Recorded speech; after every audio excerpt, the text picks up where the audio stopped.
दोस्तों मैं हूं इमरान खान। राजस्थान की कला व संस्कृति के अंदर दोस्तों बहुत ही इंपॉर्टेंट टॉपिक की चर्चा कर रहे थे और जो था दोस्तों राजस्थान की बोलियां। राजस्थान की बोलियों पर चर्चा कर रहे थे। कई बोलियां अपन ने पढ़ रही थी, जैसे मेवाड़ी मारवाड़ी पढ़ ली थी, मेवाड़ी पढ़ ली थी अपन ने दोस्तों। उसके बाद बात करें तो अपन ने डूडाडी पढ़ ली थी, हाड़ौती पढ़ ली थी भाई। बहुत सारी बोलियों के बारे में जानकारी प्राप्त कर ली थी। और दोस्तों अपन ने बोलियों के बारे में तो यह भी कहा था सर कि राजस्थान के अंदर यह कहा जाता है कि 4 कोस पर बदले पानी, 8 कोस पर बदले वाणी। कि राजस्थान में 4 कोस पर जाने पर वाणी के स्वाद में चेंज आ जाता है और 8 कोस पर जाने पर दोस्तों उसकी वाणी में, उसकी बोल चाल में अंतर आ जाता है भाई। तो राजस्थान में तो बहुत सारी बोलियां बोली जाती है, तो अगली कौन सी होगी मार साहब? तो अगली बोली देखिए आप लोग। चलिए अगली बोली की बात कर लेता हूं मैं आप लोगों से। तो अगली बोली जो आपके सामने आती है दोस्तों 5वें नंबर की, 5वें नंबर की बोली जो हमारे सामने आती है दोस्तों, वह कौन सी वो लेते हैं अपन मेवाती। मेवाती, ठीक बताओ। तो अगली बोली जो हमारे सामने आती है दोस्तों वह कौन सी आती है? मेवाती आती है। दोस्तों मेवाती के बारे में बात करें तो सबसे पहले अपन बात करते हैं इसके क्षेत्र की। क्षेत्र यानी कहां कहां पर बोली जाती है। तो दोस्तों मुख्य रूप से ये जो बोली जाती है ना, तो मुख्य रूप से कहां पर बोली जाएगी? आपके अलवर में बोली जाएगी भाई। अलवर के बाद बात करूं दोस्तों, ये आपके भरतपुर में बोली जाएगी भाई। भरतपुर के बात करूं तो दोस्तों थोड़ा सा धौलपुर भी आ जाता है भाई। क्लियर दोस्तों? तो अलवर, भरतपुर, धौलपुर, थोड़ा सा करौली जो साइड है दोस्तों, वहां पर करौली भी लिख देते हैं, करौली। तो दोस्तों यहां पर ये बोली बोली जाती है भाई। मुख्य रूप से दोस्तों अलवर भरतपुर के अंदर दोस्तों मेव जाति का आधिपत्य है। यानी सबसे ज्यादा दोस्तों एक जाति होती है मेव। मेव एक जाति है भाई। तो उस जाति के लोग सबसे ज्यादा निवास करते हैं भाइयों। सबसे ज्यादा जो वहां के लोग हैं दोस्तों वो मेव जाति के हैं। इसलिए दोस्तों इसे क्या कहा जाता है? इस क्षेत्र को मेवात कहा जाता है। और यहां पर बोले जाने वाली बोली क्या कहलाती है? मेवाती कहलाती है। अब समझना, थोड़ा सा यहां पर कुछ समझाने की कोशिश करता हूं दोस्तों। मान लीजिए ये आपकी सीमा है, ये आपका अलवर है, ये आपका भरतपुर है, ये धौलपुर है और ये करौली है। क्लियर? यहां पर ध्यान दीजिएगा दोस्तों, यहां पर अलवर के पास में आपके है हरियाणा, हरियाणा। यहां भरतपुर के पास में दोस्तों आपके मथुरा या यूपी। ठीक है दोस्तों? और यूपी की बात करूं, यहां पर इस जगह पर है दोस्तों आपके जयपुर। क्लियर दोस्तों? यहां तक समझ में आ गई? यहां पर हरियाणा है, यहां पर यूपी है, यहां पर जयपुर है। तो जयपुर है राजस्थान की राजधानी, ये हरियाणा, यूपी, यानी तीनों के बीच में आकर फंस गई भाई। दोस्तों हरियाणा के अंदर ध्यान दीजिएगा, हरियाणा के अंदर जो बोली बोली जाती है, हरियाणा के अंदर जो बोली बोली जाएगी दोस्तों वह कौन सी होगी? हरियाणवी होगी। हरियाणा के अंदर जो बोली बोली जाएगी दोस्तों वह कौन सी होगी? हरियाणवी। यूपी के अंदर दोस्तों यहां पर है आपके मथुरा। कौन सा? मथुरा। और मथुरा के अंदर जो बोली बोली जाती है दोस्तों, ये बोली जाती है आपके ब्रज। कौन सी दोस्तों? ब्रज बोली जाती है। क्लियर दोस्तों? और जयपुर के अंदर आपको पता है दोस्तों कौन सी बोली जाती है? डूडाडी बोली जाती है। यानी अब मैं यूं कह दूं कि अलवर भरतपुर, मुख्य रूप से अलवर भरतपुर को मेवात कहा जाता है, धौलपुर करौली भी आ जाता है, लेकिन मैं बात करें अलवर भरतपुर की, तो अलवर और भरतपुर के जो है वो दोस्तों तीनों के बीच में आकर फंस गया भाई।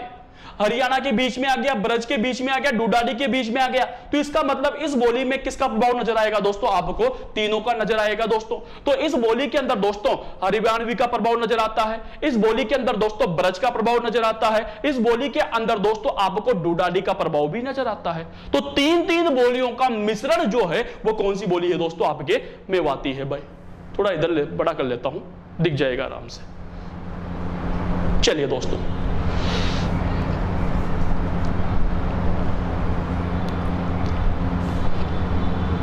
चलिए अब बात करते हैं, समझना। यहां तक समझ में आ गया? तो इस बोली में किसका प्रभाव नजर आया आपको?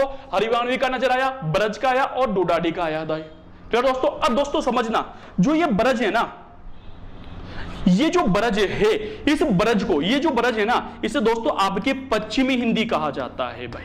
क्या कहा जाता है? पश्चिमी हिंदी। ब्रज मुख्य रूप से कौन सी हिंदी है दोस्तों? पश्चिमी हिंदी है। अब दोस्तों जयपुर यानी इस साइड, इस लाइन के, ध्यान देना दोस्तों, अलवर भरतपुर के इस लाइन में यानी इस साइड तो क्या बोली जा रही है? पश्चिमी हिंदी। और इस साइड बोली जा रही है दोस्तों, आपको पता होगा कौन सी बोली जा रही है? राजस्थानी बोली जा रही है। राजस्थानी बोली जा रही है। यानी इस लाइन के अलवर भरतपुर के इस साइड तो राजस्थानी और अलवर भरतपुर के इस साइड जो है वह दोस्तों आपके पश्चिमी हिंदी बोली जा रही है। तो अगर ये राजस्थानी इधर से आगे बढ़ती है, पश्चिमी हिंदी इधर से आगे बढ़ती है, दोनों की दोनों आगे बढ़ती रही, तो इनका जो मिलन होगा वह कहां पर होगा दोस्तों? इस लाइन पर होगा भाई। तो आपसे एग्जाम में बहुत अच्छा क्वेश्चन बन जाता है कि पश्चिमी हिंदी व राजस्थानी को मिलाने वाली बोली कौन सी है भाई? मिलाना मतलब कहा जाता है सेतु। क्या कहा जाता है? सेतु कहा जाता है। तो पश्चिमी हिंदी व राजस्थानी के मध्य सेतु का कार्य कौन सी बोली करती है दोस्तों? मेवाती करती है भाई। क्लियर दोस्तों? आगे बताओ समझ। पश्चिमी हिंदी और राजस्थानी दोनों को मिलाने का जो काम करती है दोस्तों वह कौन सी बोली करेगी? मेवाती करेगी भाई। क्लियर दोस्तों? अब आगे बात कर लेता हूं आप लोगों से। दोस्तों आपने कहा था, मैंने आपको अगली क्लास के अंदर यह समझाया था कि दोस्तों शैलियां जो होती है, बोलियों की जो शैलियां हैं वह दो हैं, एक तो है डिंगल और एक है पिंगल। कौन कौन सी है? डिंगल और पिंगल। शायद समझा चुका हूं मैं आप लोग को अगली क्लास के अंदर। डिंगल जो है दोस्तों वह है मारवाड़ी का रूप। मारवाड़ी का साहित्यिक रूप क्या कहलाता है? डिंगल कहलाता है। जबकि आपके मेवाती का जो साहित्यिक रूप होगा दोस्तों वह क्या कहलाएगा? आपके पिंगल कहलाएगा भाई। क्या कहलाएगा? पिंगल कहलाएगा। क्लियर दोस्तों? ये वाली चीज समझ में आ गई? आ गई? चलिए तो बात कर लेते हैं इनको मिटा करके।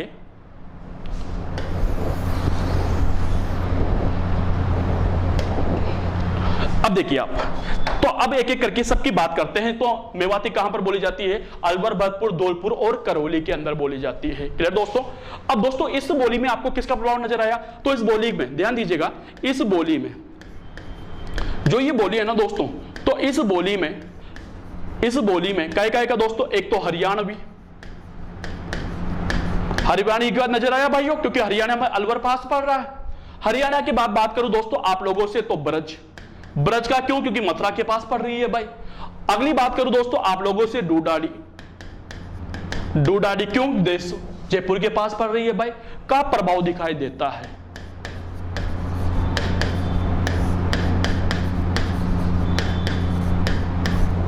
इन तीनों बोलियों का प्रभाव दिखाई देता है दोस्तों। क्लियर? कौन कौन सी बोली हो गई दोस्तों? एक तो हरियाणवी का, ब्रज का और डूडाडी का प्रभाव दिखाई देगा दोस्तों। क्लियर? अगली बात कर लेता हूं मैं आप लोगों से दोस्तों, यह बोली यह कौन सी बोली है दोस्तों? आपके कौन सी बोली है दोस्तों? मेवाती। यह बोली कौन सी है? मेवाती है। यह बोली कौन सी दोस्तों? पश्चिमी राजस्थानी या पश्चिमी हिंदी। पश्चिमी हिंदी का मतलब क्या बताया मैंने? ब्रज। व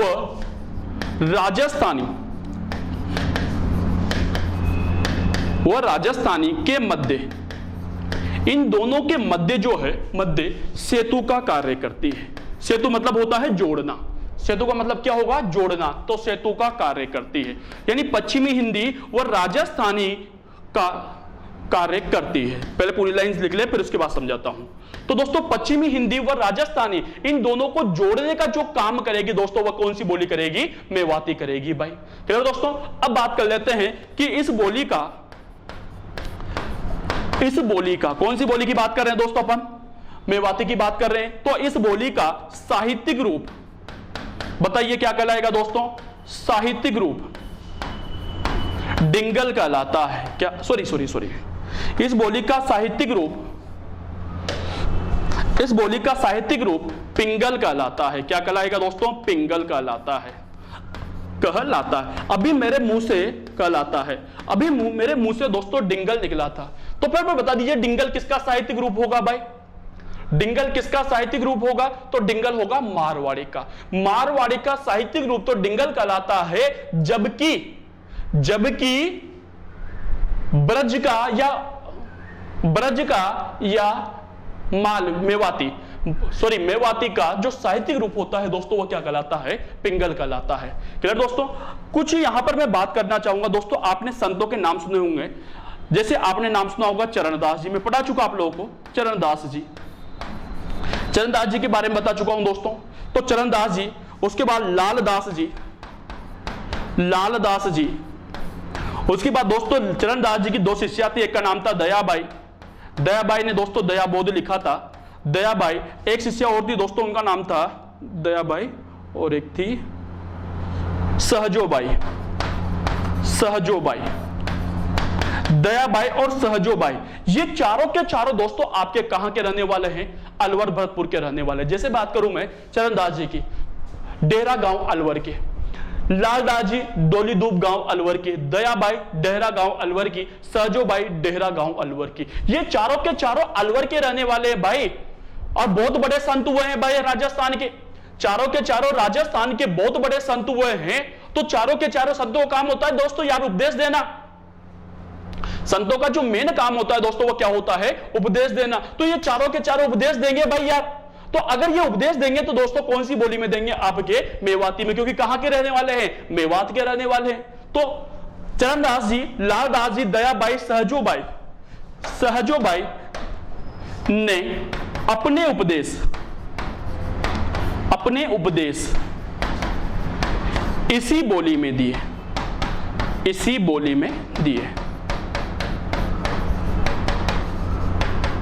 यानी इनके द्वारा जो उपदेश दिए गए थे दोस्तों वो कौन सी बोली में दिए गए थे दोस्तों? मेवाती बोली के अंदर दिए गए थे। तो आपसे पूछा जाए चरणदास जी के अपने उपदेश कौन सी बोली में दिए? तो मेवाती के अंदर।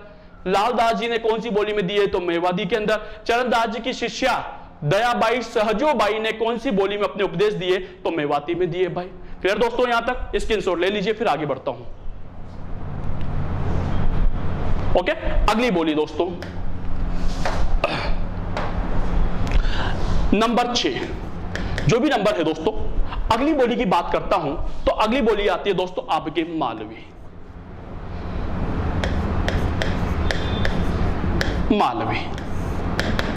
अगली बोली कौन सी है दोस्तों? मालवी। तो अगर मालवी के अपन क्षेत्र की बात की जाए दोस्तों, कहां पर बोली जाएगी सर ये? तो मालवी के क्षेत्र की बात की जाए तो समझना दोस्तों, एमपी यानी मध्य प्रदेश और राजस्थान का जो समीपवर्ती क्षेत्र होता है, जो टच वाला जो क्षेत्र होता है दोस्तों, उसे मेवात कहा जाता है। क्या कहा जाता है? मेवात कहा, सॉरी मालवा कहा जाता है। क्या कहा जाता है दोस्तों? मालवा कहा जाता है। तो वहां पर जो बोली बोली जाएगी दोस्तों वो क्या कहलाएगी? मालवी कहलाएगी। तो इसका मतलब ये कहां पर बोली जाएगी? क्षेत्र कौन सा होगा? जो एमपी को टच कर रहा होगा। जैसे अपन बात करें झालावाड़, थोड़ा सा कोटा वाला, दरा वाला क्षेत्र जो है, चित्तौड़ की बात कर लेता हूं मैं, चित्तौड़ भी एमपी को टच कर रहा है भाई। मैं प्रतापगढ़ की बात कर रहा हूं भाई, तो प्रतापगढ़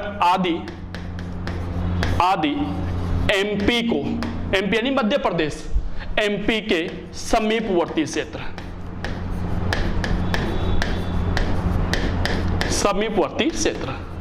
यानी एमपी को टच करने वाले क्षेत्रों में दोस्तों ये बोली बोली जाती है भाई। क्लियर दोस्तों? अब दोस्तों समझना मेरी बात को, तो यह बोली, ध्यान देना बोल दोस्तों, यह बोली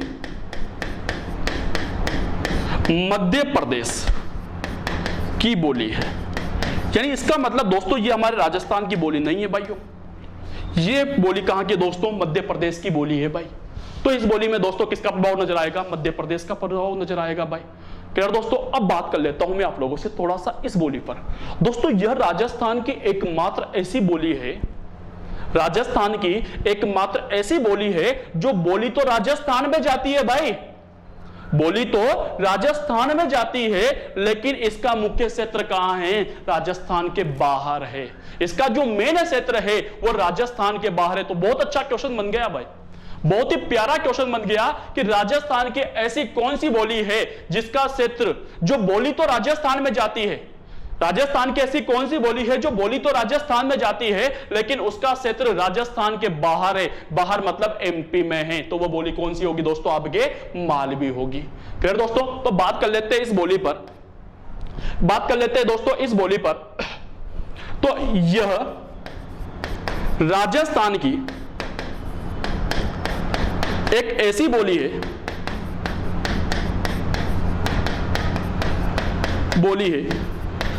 जो बोली तो राजस्थान में जाती है, बोली तो राजस्थान में जाती है, बोली तो राजस्थान में जाती है, लेकिन इसका मुख्य क्षेत्र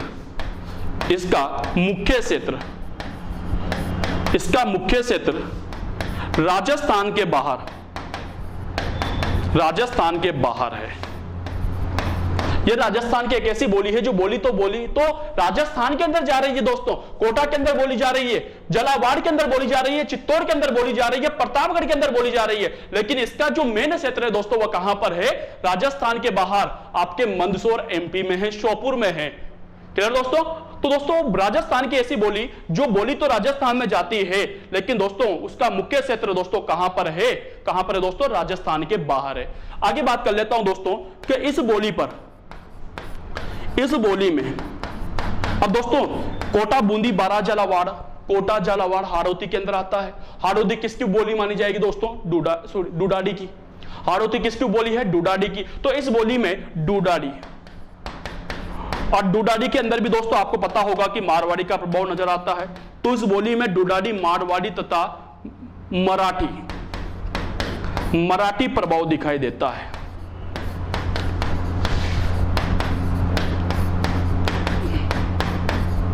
समझना दोस्तों, यह राजस्थान की एक ऐसी बोली है, अभी क्वेश्चन आ चुका है दोस्तों, राजस्थान की एकमात्र ऐसी बोली जिस पर जिस पर मराठी प्रभाव दिखाई देता है। राजस्थान की एकमात्र ऐसी बोली, राजस्थान की एक ऐसी बोली जिस पर मराठी प्रभाव दिखाई देता है। अरे गुजराती तो बहुत सारी बोलियों पर नजर आ रहा है, मेवाड़ी में गुजराती नजर आ रहा है, आपके हाड़ौती में गुजराती नजर आ रहा है भाई, आपकी बात करूं दोस्तों बांगड़ी में गुजराती नजर आ रहा है, लेकिन दोस्तों राजस्थान की एकमात्र ऐसी बोली जिसमें मराठी प्रभाव दिखाई देता है वह कौन सी? आपके मालवी है भाई। तो ये वाला क्वेश्चन भी आ चुका है दोस्तों एग्जाम के अंदर कि राजस्थान की ऐसी कौन सी बोली है, राजस्थान की ऐसी कौन सी बोली है जिस पर मराठी प्रभाव दिखाई देता है वह कौन सी है दोस्तों? आपके मालवी बोली है भाई। क्लियर दोस्तों? दोस्तों इसकी एक उपबोली भी मानी जाती है भाई, उपबोली, इसकी एक उपबोली भी मानी जाती है, और जो इसकी उपबोली है दोस्तों वह है आपके नीमाड़ी। क्या है दोस्तों? नीमाड़ी है। क्वेश्चन आ सकता है दोस्तों कि नीमाड़ी किसकी उपबोली मानी जाती है? मालवी की मानी जाती है। मालवी की दोस्तों उपबोली मानी जाती है। ये जो बोली होती है दोस्तों ये कर्कश होती है। अब बात कर लेते हैं आप लोगों से नीमाड़ी की। दोस्तों ये जो नीमाड़ी बोली है ना, नीमाड़ी जो बोली है दोस्तों, ये नीमाड़ी बोली को राजस्थान की इंपॉर्टेंट क्वेश्चन बता रहा हूं दोस्तों, राजस्थान की दक्षिणी बोली कहा जाता है। इस नीमाड़ी बोली को क्या कहा जाता है दोस्तों?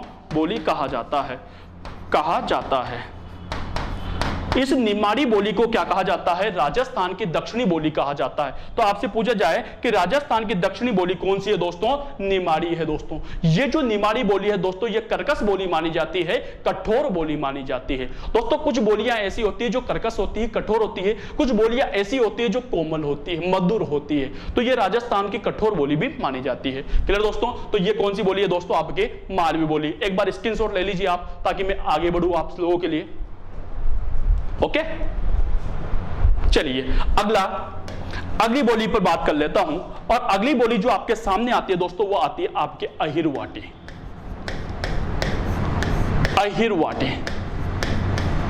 और इस अहिरवाटी को ही दोस्तों राठी भी कहा जाता है।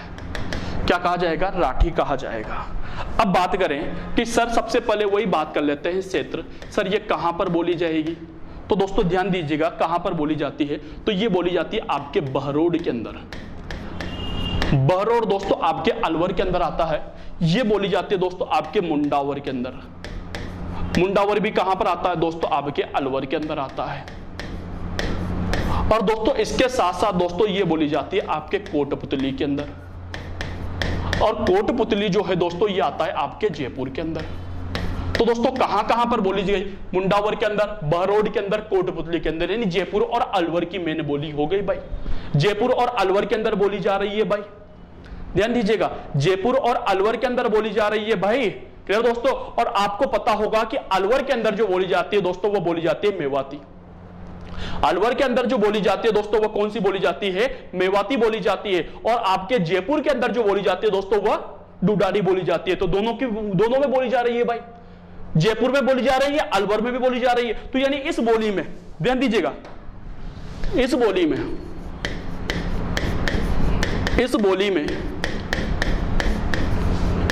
में मेवाती, क्योंकि अलवर में बोली जा रही है तो मेवाती, और जयपुर में बोली जा रही है तो डूडाडी का प्रभाव दिखाई देता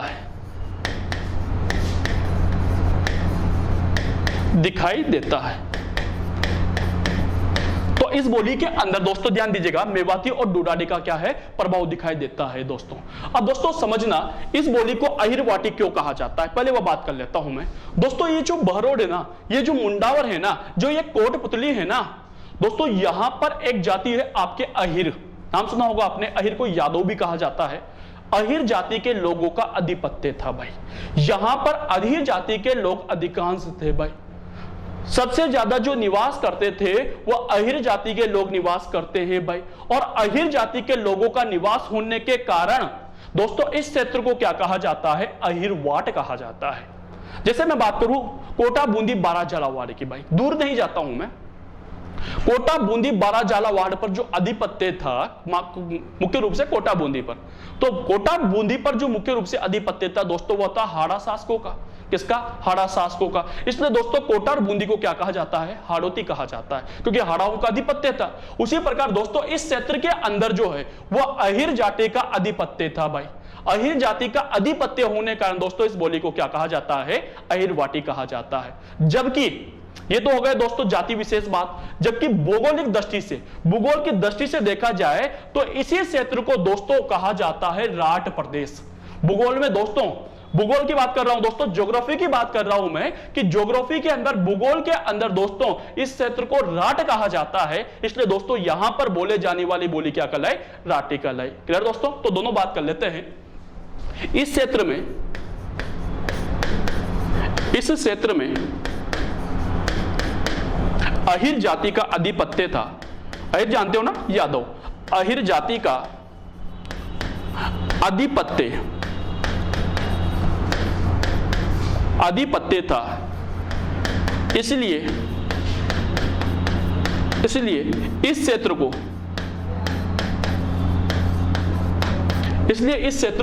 क्या कहा जाता है दोस्तों आपके, इसलिए इस क्षेत्र को अहिरवाट कहा जाता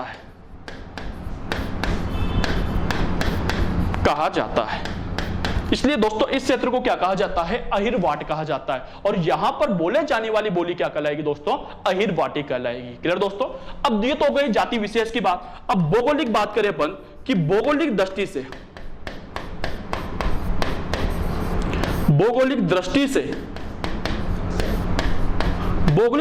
इस क्षेत्र को राट कहा जाता है। क्या कहा जाता है दोस्तों, राट कहा जाता है। भूगोल की दृष्टि से दोस्तों इस क्षेत्र को क्या कहा जाता है, राट कहा जाता है। इसलिए दोस्तों यहां पर बोले जाने वाली बोली क्या कहलाई दोस्तों, क्या कहलाई दोस्तों, राटी कहलाई भाई। क्लियर दोस्तों, दो व्यक्ति थे दोस्तों, दोनों का नाम लिखा देता हूं मैं। एक व्यक्ति का नाम था दोस्तों जोधराज, और जोधपुर लिख दिया मैंने। एक व्यक्ति था दोस्तों, उसका नाम था जोधराज, और एक व्यक्ति और था, उसका नाम था दोस्तों आपके शंकर देव राय। ध्यान देना दोस्तों, जोधराज ने दोस्तों एक किताब लिखी थी, एक पुस्तक लिखी थी, और उसका नाम था दोस्तों आपके हम्मीर रासो। हम्मीर रासो किसके द्वारा लिखी गई दोस्तों, जोधराज के द्वारा लिखी गई हम्मीर रासो। जबकि शंकर देव राय ने एक ग्रंथ लिखा था, उसका नाम था दोस्तों आपके भीम विलास।